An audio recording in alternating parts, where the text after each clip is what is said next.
Hi, I'm Samantha Flowers. I'm the coordinator for the Vol Supported Ag program at the University of Tennessee. Today, I would like to share a few quick tips on farm worker training as it pertains to food safety, and also share with you how we operate on our farm with the training program. Worker training is extremely important to reduce the food safety contamination risks on the farm.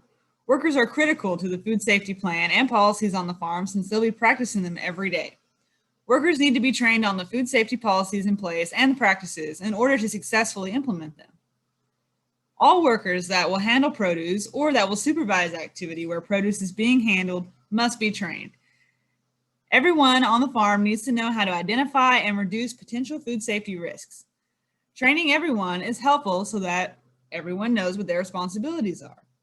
Everybody on the farm should be active in identifying and reducing risks. It is also very important that the farm owner, manager, or others in a supervisory role are following the policies themselves and are setting a good example for the rest of the team.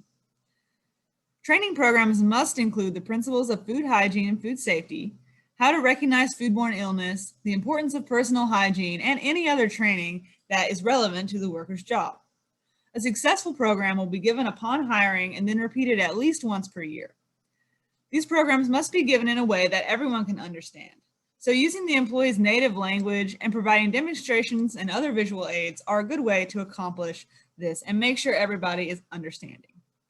On our farm, our annual training includes, of course, the principles of food hygiene and food safety, the symptoms of foodborne illness, being able to recognize those, the importance of personal hygiene, which would be things like the hand washing steps, and it always includes a demonstration.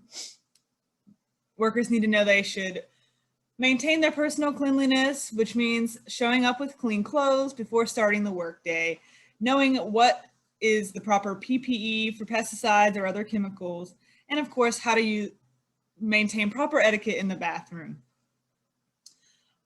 Workers are also trained on, since all of our workers are going to be handling and harvesting produce, everybody on our farm is trained to recognize what unharvestable produce is. That's produce that should never be harvested. That would be visibly contaminated or dropped produce.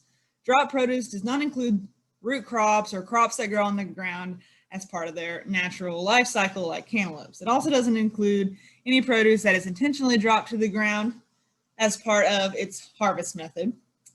Our workers are also trained to inspect harvest containers before they use them. They need to ensure that they are functional, clean, and haven't been contaminated. In our packing facility, we have a specific flow of our harvest containers where it is obvious and easy for any worker to find a clean, sanitized, and functional harvest crate.